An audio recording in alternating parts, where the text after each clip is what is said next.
Hi hello ಎಲ್ಲರಿಗೂ ನಮಸ್ಕಾರ. ನನ್ನ ಯೂಟ್ಯೂಬ್ ಚಾನಲ್ಗೆ ಸ್ವಾಗತ. ಯಾರೆಲ್ಲ ಇನ್ನೂ ನನ್ನ ಚಾನಲ್ಗೆ ಸಬ್ಸ್ಕ್ರೈಬ್ ಆಗಿಲ್ಲ ಬೇಗ ಬೇಗ ಸಬ್ಸ್ಕ್ರೈಬ್ ಆಗಿ. ಇದು ಮಿಸಸ್ ಅಗಸ್ತ್ಯ ಭಾರದ್ವಾಜ್ ಸಂಚಿಕೆ 19. Yes, it was a mistake. ಅಗಸ್ತ್ಯನೆಂದಾಗ ಅಹಾನಾಳ ಭರವಸೆಗೆಲ್ಲವೂ ನೆಲ ಕಚ್ಚಿತ್ತು. ಕಣ್ಣುಗಳು ತುಂಬಿ ಬಂದವು. ಎಡಗಣ್ಣಿನಿಂದ ಉದುರಿದ ಹನಿಯನ್ನು ಅವನಿಗೆ ಕಾಣದಂತೆ ಥಟ್ಟನೆ ಒರೆಸಿಕೊಂಡಳು. ಮುಂದೆ it's okay Agastya, I can understand ಎಂದವಳಿಗೆ ಮುಂದೆ ಏನು ಹೇಳಬೇಕು ತಿಳಿಯಲಿಲ್ಲ. ಗಂಟಲು ಕಟ್ಟಿದಂತಾಯಿತು. ಪದಗಳ ಕೊರತೆ ಅತಿಯಾಗಿ ಕಾಡುತ್ತಿತ್ತು. ಅಗಸ್ತ್ಯ ಅವಳನ್ನೇ ವಿಚಿತ್ರವಾಗಿ ನೋಡಿದ್ದ. ಅವಳ ಮಾತಿನ ಅರ್ಥ ತಿಳಿಯಲಿಲ್ಲ ಅವನಿಗೆ. ಅವಳ ದೇಹದ ಏರಿಳಿತ ಗಮನಿಸಿದವನಿಗೆ ಏನೋ ಅನುಮಾನವಾಯಿತು. ತಕ್ಷಣವೇ ಅವಳ ಬಳಿ ಸರಿದು, ಅಹಾನ, ಆರ್ ಯು ಓಕೆ ಎಂದು ಅವಳ ಮುಖವನ್ನು ಬೊಗಸೆಯಲ್ಲಿ ಹಿಡಿದವನಿಗೆ ಅವಳ ತುಂಬಿದ ಕಣ್ಣುಗಳನ್ನು ನೋಡಿ ಗಾಬರಿಯಾಯಿತು. ಅಹಾನ, ಯಾಕೆ ಅಳ್ತಿದ್ದೀಯಾ? ಹೊಟ್ಟೆ ನೋವು ಜಾಸ್ತಿ ಆಯ್ತಾ? ಹಾಸ್ಪಿಟಲ್ಗೆ ಹೋಗೋಣವಾ ಎಂದು ಗಾಬರಿಯಲ್ಲಿ ಒಂದೇ ಸಮನೆ ಪ್ರಶ್ನೆಗಳನ್ನು ಕೇಳಿದವನ ಕೈಗಳನ್ನು ಸರಿಸಿ, I am fine Agastya, doctor ಹತ್ರ ಹೋಗುವ ಅವಶ್ಯಕತೆ ಏನಿಲ್ಲ ಎಂದಳು ಕಷ್ಟಪಟ್ಟು. ಅವಳ ನಿರಾಕರಣೆ ಅವನಿಗೆ ರೇಗುವಂತೆ ಮಾಡಿತ್ತು. ಹೊಟ್ಟೆ ನೋವಾಗ್ತಿಲ್ಲ ಅಂದರೆ ಸುಮ್ಮನೆ ಯಾಕೆ ಅಳ್ತಿದ್ದೀಯಾ ಎಂದನು ಸ್ವಲ್ಪ ಗಟ್ಟಿಯಾಗಿ. ಗೊತ್ತಿಲ್ಲ, ಅಳಬೇಕು ಅನ್ನಿಸ್ತು ಎಂದು ಬಿಕ್ಕಿದಳು. ಅವನಿಗಂತೂ ತಲೆ ಕೆಟ್ಟು ಹೋಯಿತು. ಅಹಾನ, ನಿನ್ನ ಪರ್ಮಿಷನ್ ಇಲ್ಲದಕ್ಕೆ ಕಿಸ್ ಮಾಡಿದ್ದಕ್ಕೆ ಸಾರಿ. ಆ ಸಮಯದಲ್ಲಿ ನನಗೆ ಏನಾಗಿತ್ತು ಅಂತಲೇ ತಿಳಿಯಲಿಲ್ಲ. ಅದರಿಂದ ನಿನಗೆ ಇಷ್ಟೊಂದು ಹರ್ಟ್ ಆಗುತ್ತೆ ಅಂತ ನನಗೆ ಖಂಡಿತ ಗೊತ್ತಿರಲಿಲ್ಲ. ಐ ಆಮ್ ಸೋ ಸಾರಿ ಎಂದನು, ತಾನು ಅವಳಿಗೆ ಕಿಸ್ ಮಾಡಿದ್ದು ಇಷ್ಟವಾಗಿಲ್ಲವೆಂದುಕೊಂಡು. ಅವನ ಮಾತುಗಳು ಅವಳನ್ನು ಇನ್ನಷ್ಟು ಗೊಂದಲಗೊಳಿಸಿದವು. ಅಗಸ್ತ್ಯ, ನನಗೆ ನೀವು ಏನು ಹೇಳ್ತಿದ್ದೀರಾ ಅಂತ ಅರ್ಥ ಆಗ್ತಿಲ್ಲ ಎಂದು ಕಣ್ಣನ್ನು ಒರೆಸಿಕೊಂಡು, ನೀವು ಹೇಳಿದ್ರಲ್ಲ ಇಟ್ ವಾಸ್ ಅ ಮಿಸ್ಟೇಕ್ ಅಂತ, ಮತ್ತೆ ನೀವ್ಯಾಕೆ ಸಾರಿ ಕೇಳ್ತಿದ್ದೀರಾ ಎಂದಳು. ಅಗಸ್ತ್ಯನ ತಲೆ ತಿರುಗಿತು. ಅವಳು ಹೇಳುತ್ತಿರುವುದು ಇವನಿಗೆ ಅರ್ಥವಾಗುತ್ತಿಲ್ಲ, ಇವನು ಹೇಳುತ್ತಿರೋದು ಅವಳಿಗೆ ಅರ್ಥವಾಗುತ್ತಿಲ್ಲ. ಅರ್ಥ ಆಗೋ ಅಂತ ಹೇಳಿದರೆ ತಾನೇ ಇಬ್ಬರಿಗೂ ಅರ್ಥ ಆಗೋದು. ಎಸ್, ಇಟ್ಸ್ ಅ ಮಿಸ್ಟೇಕ್ ಎಂದವನು ಅವಳು ಮತ್ತೊಮ್ಮೆ ಅಳಲು ಶುರು ಮಾಡುವುದಕ್ಕೂ ಮುನ್ನ, but I like that mistake ಎಂದನು ಅವಳ ಕಣ್ಣಲ್ಲಿ ಕಣ್ಣಿಟ್ಟು. ಅಹಾನಳ ಕಣ್ಣುಗಳು ಆಶ್ಚರ್ಯದಲ್ಲಿ ಅರಳಿದವು. ಅವನು ಹೇಳುತ್ತಿರುವುದನ್ನು ಅವಳಿಗೆ ಒಪ್ಪಿಕೊಳ್ಳಲಾಗುತ್ತಿಲ್ಲ. But I like that mistake ಎಂದವನ ಮಾತುಗಳು ಅವಳ ಹೃದಯ ಬಡಿತವನ್ನು ಏರುವಂತೆ ಮಾಡುವಲ್ಲಿ ಸಫಲವಾಗಿತ್ತು. ಹುಡುಗಿ ಒಂದು ಕ್ಷಣ ಉಸಿರಾಡುವುದನ್ನೇ ಮರೆತಂತಿದ್ದಳು. ಅಗಸ್ತ್ಯ, ಏನು ಹೇಳ್ತಿದ್ದೀರಾ ನೀವು? ತಮಾಷೆ ಮಾಡ್ತಿಲ್ಲ ತಾನೇ ಎಂದಳು ಕಷ್ಟಪಟ್ಟು. ನೋ, ನಾನು ತಮಾಷೆ ಮಾಡ್ತಿಲ್ಲ, ನಿಜವನ್ನೇ ಹೇಳ್ತಿದ್ದೀನಿ. ಆ್ಯಂಡ್ ಮುಂದೆ ಕೂಡ ಈ ಮಿಸ್ಟೇಕನ್ನು ಪದೇ ಪದೇ ಮಾಡೋಕ್ಕೆ ಇಷ್ಟಪಡ್ತೇನೆ ಎಂದು ಅವಳ ಮುಖದ ಬಳಿ ಬಾಗಿ ಕಣ್ಣು ಹೊಡೆದು ಹೇಳಿದವನ ವರಸೆಗೆ ಹುಡುಗಿ ಶಾಕ್ ಆಗಿ ಬಿಟ್ಟಳು. ಆಶ್ಚರ್ಯಕ್ಕೆ ಅವಳ ಬಾಯಿ ತೆರೆದುಕೊಂಡಿತು. ಅವನ ನೀಲಿ ಕಂಗಳಲ್ಲಿನ ತುಂಟತನ ಅವಳ ಮುಖವನ್ನು ಕೆಂಪು ಬಣ್ಣಕ್ಕೆ ತಿರುಗಿಸುವಲ್ಲಿ ಸಫಲವಾಗಿತ್ತು. ನಾಚಿಕೆಯಲ್ಲಿ ತಲೆ ತಗ್ಗಿಸಿದವಳು ಅವನೇನು ಹೇಳಿದ ಎಂದು ನೆನಪಾಗುತ್ತಲೇ ಪಟ್ಟನೆ ತಲೆ ಎತ್ತಿ ವಾಟ್ ಎಂದು ಜೋರಾಗಿ ಕಿರುಚಿದಳು. ಅವಳ ರೀತಿಗೆ ಅಗಸ್ತ್ಯ ಜೋರಾಗಿ ನಕ್ಕು ಬಿಟ್ಟನು. ಸಾರಿ ಅಹಾನ, ನಾನು ತಮಾಷೆ ಮಾಡ್ತಿದ್ದೆ ಅಷ್ಟೇ ಎಂದನು ನಗು ತಡೆದುಕೊಳ್ಳಲು ಪ್ರಯತ್ನಿಸುತ್ತಾ. ಅವಳಿಗೆ ತಲೆಯಿಂದ ಪಾದದವರೆಗೂ ಉರಿದು ಹೋಗಿಬಿಟ್ಟಿತ್ತು. ನನ್ನ ಜೊತೆ ತಮಾಷೆ ಮಾಡೋಕ್ಕೆ ಎಷ್ಟು ಧೈರ್ಯ ಇವನಿಗೆ ಎಂದುಕೊಂಡವಳೇ. ಯೂ ಎಂದು ಕಿರುಚಿ ಪಕ್ಕದಲ್ಲಿದ್ದ ದಿಂಬನ್ನು ತೆಗೆದು ಅವನ ಮುಖಕ್ಕೆ ಹೊಡೆದು ಬಿಟ್ಟಳು. ಅಗಸ್ತ್ಯ ಅವಳಿಂದ ಇದನ್ನು ನಿರೀಕ್ಷಿಸಿರಲಿಲ್ಲ. ಅಹಾನ ತುಂಬ ಸೂಕ್ಷ್ಮ, ಸೈಲೆಂಟ್, ಮುಗ್ಧ ಹುಡುಗಿ ಎಂದುಕೊಂಡಿದ್ದವನಿಗೆ ಅವಳ ಹೊಸ ಅವತಾರ ನೋಡಿ ಅವನಂತೂ ಸಂಪೂರ್ಣ ಆಶ್ಚರ್ಯಕ್ಕೊಳಗಾದ. ಒಂದು ಆಶ್ಚರ್ಯದಿಂದ ಹೊರಬರುವಷ್ಟರಲ್ಲಿ ಅವನಿಗೆ ಇನ್ನೊಂದು ಆಶ್ಚರ್ಯ ಎದುರಾಗಿತ್ತು. ಹಾಸಿಗೆಯ ಮೇಲಿದ್ದ ದಿಂಬುಗಳನ್ನೆಲ್ಲ ಹುಚ್ಚಿಯಂತೆ ಅವನ ಮೇಲೆ ಎಸೆಯತೊಡಗಿದಳು. ಅಹಾನ, ಸ್ಟಾಪ್ ಇಟ್, ಏನು ಮಾಡ್ತಿದ್ದೀಯಾ ನೀನು? ಯಾಕೆ ಹೀಗೆ ಪಿಲ್ಲೋಗಳನ್ನೆಲ್ಲ ಎಸ್ದಾಡ್ತಿದ್ದೀಯಾ ಎಂದವನು ಅವಳು ಎಸೆದ ಎಲ್ಲ ದಿಂಬುಗಳನ್ನು ಕ್ರಿಕೆಟ್ ಬಾಲಿನಂತೆ ಕ್ಯಾಚ್ ಮಾಡಲು ಪ್ರಯತ್ನಿಸುತ್ತಿದ್ದನು.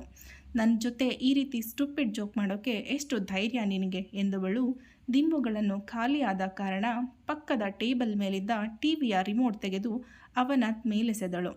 ಅದೃಷ್ಟಕ್ಕೆ ಅದವನ ಕೈ ಸೇರುವಲ್ಲಿ ಸಫಲವಾಯಿತು. ಇಲ್ಲ ಅಂದಿದ್ರೆ ಅದರ ಪಾಟುಗಳನ್ನು ಮೂಲೆ ಮೂಲೆಯಲ್ಲಿ ಹುಡುಕಬೇಕಾಗುತ್ತಿತ್ತು. ಅಗಸ್ತ್ಯನಿಗೆ ಈಗಂತೂ ರೇಗಿ ಹೋಯಿತು. ನಿನಗೆ ವಾವ್, ವಾಟ್ ಅ ಚೇಂಜ್ ಎಂದುಕೊಂಡ ಮನಸ್ಸಲ್ಲೇ. ಅವಳ ಮಕ್ಕಳಾಟಕ್ಕೆ ರೂಮಿನಲ್ಲಿರುವ ವಸ್ತುಗಳೆಲ್ಲ ಚೆಲ್ಲಾಪಿಲ್ಲಿಯಾಗಲು ಶುರು ಮಾಡಿದಾಗ ತಾನು ಯಾಕಾದರೂ ಈ ವಿಷಯವನ್ನು ಈ ಸಮಯದಲ್ಲಿ ಎತ್ತಿದೆನೋ ಅನಿಸಿತು. ಎಸೆಯಲು ಏನೂ ಸಿಗದೆ ಅತ್ತಿತ್ತ ಹುಡುಕಾಡುತ್ತಿದ್ದವಳ ಕಣ್ಣಿಗೆ ಅವನ ಲ್ಯಾಪ್ಟಾಪ್ ಕಂಡುಬಿಟ್ಟಿತು. ಅಗಸ್ತ್ಯನೂ ಅದನ್ನು ಗಮನಿಸಿದ.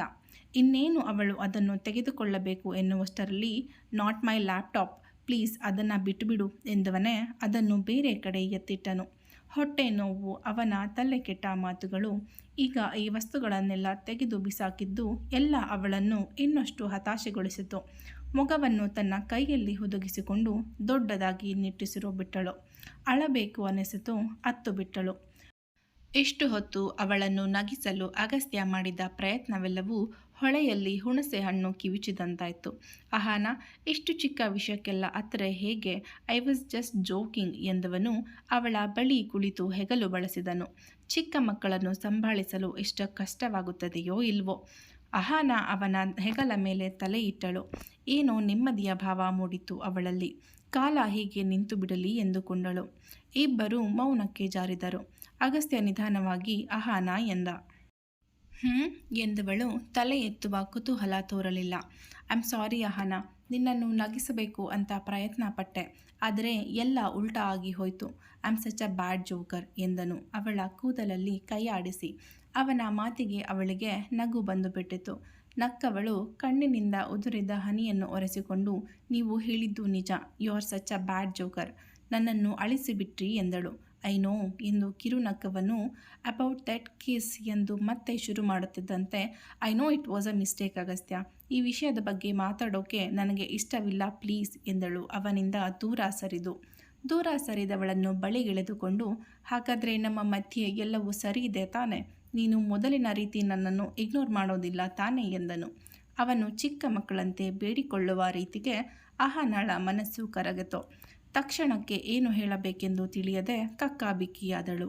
ಅಗಸ್ತ್ಯ, ಅದು ನಾನು ಎಂದು ತಡವರಿಸುತ್ತಿದ್ದವಳ ಕೈ ಹಿಡಿದು, ಪ್ಲೀಸ್ ಅಹಾನ, ನನ್ನನ್ನು ಇಗ್ನೋರ್ ಮಾಡಬೇಡ, ನನಗೆ ತಿಳಿಯದೆ ನಿನ್ನನ್ನು ಅದ್ಯಾವಾಗ ಎಷ್ಟೊಂದು ಹಚ್ಚಿಕೊಂಡು ಬಿಟ್ಟೆ ಅಂತ ನನಗೂ ಗೊತ್ತಿಲ್ಲ. ಇಷ್ಟು ದಿನ ನಾನು ತುಂಬ ಒಂಟಿ ಅನ್ನಿಸಿಬಿಟ್ಟಿತ್ತು, ಆದರೆ ನೀನು ನನ್ನ ಜೀವನಕ್ಕೆ ಬಂದ ನಂತರ ನನಗೆ ತಿಳಿಯದೆ ನಾನು ಬಹಳಷ್ಟು ಬದಲಾಗಿದ್ದೇನೆ. ಬಹಳ ವರ್ಷಗಳ ನಂತರ ಒಬ್ಬರನ್ನು ಎಷ್ಟೊಂದು ಹಚ್ಚಿಕೊಂಡಿದ್ದೇನೆ ಅಂದರೆ ಅದು ನೀನು ಮಾತ್ರ. ನನಗೆ ನಿನ್ನ ಜೊತೆ ಮಾತನಾಡದೆ ಇರೋದಕ್ಕೆ ಸಾಧ್ಯವಿಲ್ಲ ಅಹಾನ, ಪ್ಲೀಸ್ ನನ್ನನ್ನು ಅವಾಯ್ಡ್ ಮಾಡಬೇಡ. ಇನ್ನೆಂದೂ ಆ ರೀತಿಯ ತಪ್ಪು ಆಗದಂತೆ ನೋಡಿಕೊಳ್ಳುವ ಜವಾಬ್ದಾರಿ ನನ್ನದು ಎಂದನು. ಅಹಾನಾಳಿಗೂ ಅಗಸ್ತ್ಯನ ಮಾತುಗಳು ಸರಿ ಎನಿಸಿತು. ಎಷ್ಟು ದಿನ ತಾನೇ ಅಹಾನ ಅವನಿಂದ ತಪ್ಪಿಸಿಕೊಂಡು ತಿರುಗಾಡುವುದಕ್ಕಾಗುತ್ತೆ.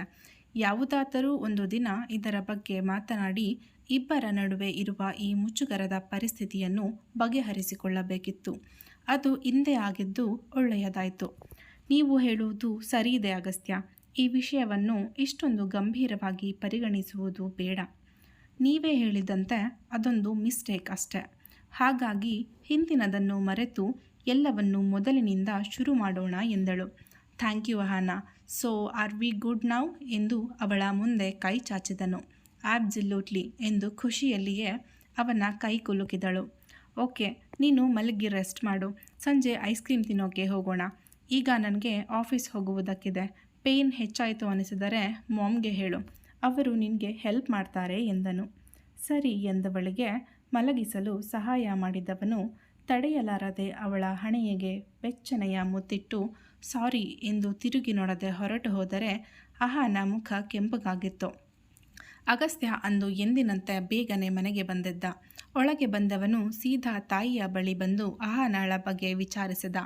ರೇಖಾ ಅವಳು ಆರಾಮಾಗಿದ್ದಾಳೆ ಎಂದ ನಂತರ ಸರಿ ಎಂದು ತಲೆಯಾಡಿಸಿ ಎರಡೆರಡು ಮೆಟ್ಟಿಲುಗಳನ್ನು ಒಮ್ಮೆಲೆ ಹತ್ತಿಕೊಂಡು ರೂಮಿಗೆ ಬಂದವನಿಗೆ ತನ್ನೆದುರಿದ್ದ ದೃಶ್ಯ ನೋಡಿ ಮುಖದ ಮೇಲೆ ಮುಗುಳ್ನಗೆ ಮೂಡಿತ್ತು. ಅಹಾನ ಟಿವಿಯಲ್ಲಿ ಕಾರ್ಟೂನ್ ನೋಡುತ್ತಾ ಚಾಕ್ಲೇಟ್ ತಿನ್ನುತ್ತಾ ಕುಳಿತಿದ್ದಳು. ಹಾಸ್ಯ ದೃಶ್ಯಗಳು ಬಂದಾಗ ಜೋರಾಗಿ ನಗುತ್ತಿದ್ದಳು. ಬಾಗಿಲಿಗೆ ಒರಗಿಕೊಂಡು ಎದೆಯ ಮೇಲೆ ಕೈಕಟ್ಟಿ ನಿಂತು ಅವಳ ನಗುವನ್ನು ಕಣ್ತುಂಬಿಕೊಳ್ಳುತ್ತಾ ನಿಂತವನು ಅಗಸ್ತ್ಯ ಎಂಬ ಅಹಾನಳ ಧ್ವನಿಗೆ ಎಚ್ಚೆತ್ತು ಈಗ ಹೇಗಿದ್ದೀಯಾ ಎಂದು ಕೇಳುತ್ತಾ ಅವಳ ಪಕ್ಕ ಬಂದು ಕುಳಿತಿದ್ದ. ಮುಖದ ತುಂಬ ನಗು ತುಂಬಿಕೊಂಡು ಫೀಲಿಂಗ್ ಬೆಟರ್, ಆಫೀಸ್ ಹೇಗಿತ್ತು, ಮೀಟಿಂಗ್ ಹೇಗಾಯಿತು ಎಂದು ಕೇಳಿದಳು. ಗಮನ ಮಾತ್ರ ಟಿವಿಯ ಮೇಲೆ. ಆಫೀಸ್ ಮಾಮೂಲಿನಂತಿತ್ತು, ಇನ್ನು ಮೀಟಿಂಗ್ ವಾಸ್ ಸಕ್ಸಸ್ಫುಲ್ ಎಂದವನ ಗಮನ ಮಾತ್ರ ಅವಳ ಪುಟ್ಟ ಮೂಗಿನ ಮೇಲೆ ಕುಳಿತಿರುವ ವಿಶೇಷ ಡಿಸೈನ್ ಹೊಂದಿರುವ ಅಗಲವಾದ ಮೂಗುತಿಯ ಮೇಲೆ. ಗುಡ್ ಎಂದವಳು ಬಿಸಿಯುಸಿರು ತನ್ನ ಕೊರಳನ್ನು ಸೋಕಿದಂತಾಗಿ ಪಟ್ಟನೆ ಅವನ ಕಡೆ ತಿರುಗಿದಳು. ತನ್ನ ಅತಿ ಸನಿಹದಲ್ಲಿದ್ದ ಅಗಸ್ತ್ಯನನ್ನು ನೋಡಿ ಸ್ವಲ್ಪ ಹಿಂದೆ ಜರುಗಿ ಅಗಸ್ತ್ಯ ಎಂದಳು. ನಿನ್ನ ನೋಸ್ಪಿನ್ ತುಂಬ ಯುನೀಕ್ ಆಗಿದೆ. ಈ ಥರ ನೋಸ್ಪಿನ್ ನಾನು ಯಾರ ಬಳಿಯೂ ನೋಡಿಲ್ಲ. ಇದು ನಿನಗೆ ತುಂಬ ಚೆನ್ನಾಗಿ ಕಾಣುತ್ತೆ. ಇದನ್ನು ಯಾವತ್ತೂ ರಿಮೂವ್ ಮಾಡಬೇಡ ಎಂದನು. ಆ ಮೂಗುತಿಯನ್ನು ಅವಳಿಗೆ ತಂದುಕೊಟ್ಟದ್ದು ಆದಿ. ತನ್ನ ಮೊದಲನೇ ಸಂಬಳ ಬಂದ ಮರುದಿನವೇ ಸುಮಾರು ಚಿನ್ನದ ಅಂಗಡಿಗಳನ್ನು ಹುಡುಕಾಡಿ ತನ್ನ ಮನಸ್ಸಿಗೆ ಹಿಡಿಸಿದ ನಂತರ ಅದನ್ನು ಅವಳಿಗಾಗಿ ಕೊಂಡು ತಂದಿದ್ದ. ಅಗಸ್ತ್ಯ ಮೂಗುತಿಯ ವಿಷಯ ತೆಗೆದಾಗ ಅವಳಿಗೆ ಆದಿಯ ನೆನಪಾಯಿತು. ಆದರೆ ಮೊದಲಿನಷ್ಟು ನೋವಾಗಲಿಲ್ಲ ಅವಳಿಗೆ. ಯಾಕೆಂದರೆ ಆದಿ ಇನ್ನೂ ಜೀವಂತವಾಗಿಲ್ಲ ಎಂಬ ಸತ್ಯವನ್ನು ಅವಳ ಮನಸ್ಸು ಒಪ್ಪಿಕೊಂಡಾಗಿತ್ತು.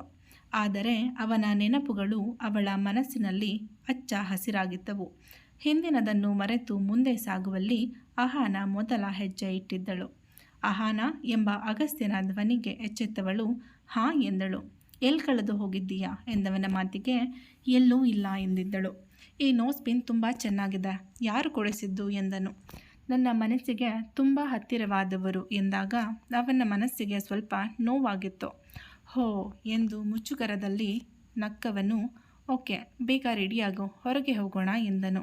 ಅಗಸ್ತ್ಯ ಹೊರಗೆ ಹೋಗಲೇಬೇಕಾ ಎಂದವಳ ಮಾತಿಗೆ ಡೆಫಿನೆಟ್ಲಿ ಎಂದು ಅವಳನ್ನು ಬಾತ್ರೂಮಿಗೆ ತಳ್ಳಿದ್ದನು. ಐ ಹೇಟ್ ಯು ಎಂದು ಕೂಗಿ ಮುಖ ತೊಳೆದು ಹೊರ ಬಂದವಳು ಹಾಕಿಕೊಳ್ಳದ ಬಟ್ಟೆಯನ್ನು ಹುಡುಕಾಡುತ್ತಿದ್ದಳು. ಇಂದು ಜೀನ್ಸ್ ಹಾಕುವ ಮನಸ್ಸಾಗಿ ನೀಲಿ ಜೀನ್ಸ್ ಪ್ಯಾಂಟಿಗೆ ಕಪ್ಪು ಬಣ್ಣದ ಉದ್ದ ಟಾಪನ್ನು ಧರಿಸಿ ಕೂದಲನ್ನು ಬಾಚಲು ಮನಸ್ಸಾಗದೆ ನೆತ್ತಿಯ ಮೇಲೆ ಸ್ಟೈಲ್ ಆಗಿ ಗಂಟು ಹಾಕಿ ಕೂರಿಸಿ ಲೈಟಾಗಿ ಮೇಕಪ್ ಮಾಡಿಕೊಂಡಳು. ಸಿಂಪಲ್ ಆಗಿ ಸೂಪರ್ ಆಗಿ ಕಾಣುತ್ತಿದ್ದಳು. ಅಹಾನ ರೆಡಿನಾ ಎಂದು ಕೇಳುತ್ತಾ ಹೊರ ಬಂದವನು ತನ್ನ ಹೆಂಡತಿಯನ್ನು ನೋಡಿ ಕಳೆದು ಹೋದರೆ ಅವಳ ಪರಿಸ್ಥಿತಿಯೇನು ಭಿನ್ನವಾಗಿರಲಿಲ್ಲ.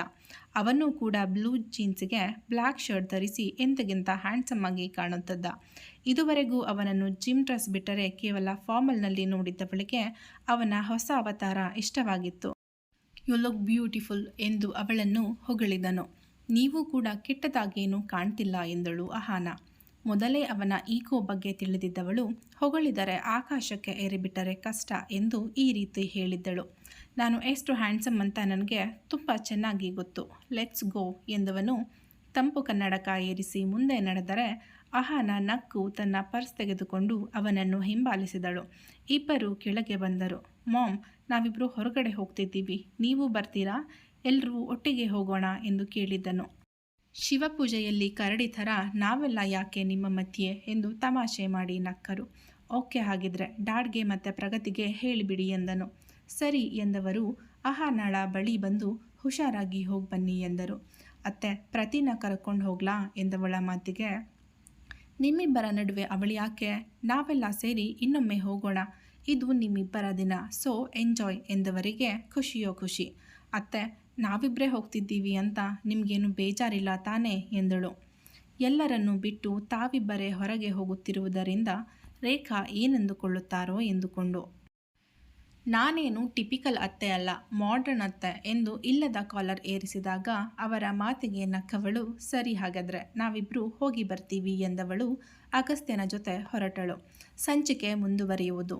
ಇಂದಿನ ವಿಡಿಯೋ ನಿಮಗೆಲ್ಲರಿಗೂ ಇಷ್ಟವಾಗಿದ್ದಲ್ಲಿ ತಪ್ಪದೆ ವಿಡಿಯೋವನ್ನು ಲೈಕ್ ಮಾಡಿ, ಶೇರ್ ಮಾಡಿ ಹಾಗೂ ಕಮೆಂಟ್ಗಳ ಮೂಲಕ ಕತೆ ಹೇಗೆ ಬರುತ್ತಿದೆ ಎಂದು ನಿಮ್ಮ ಅಭಿಪ್ರಾಯ ತಿಳಿಸುವುದನ್ನು ಮರೆಯಬೇಡಿ.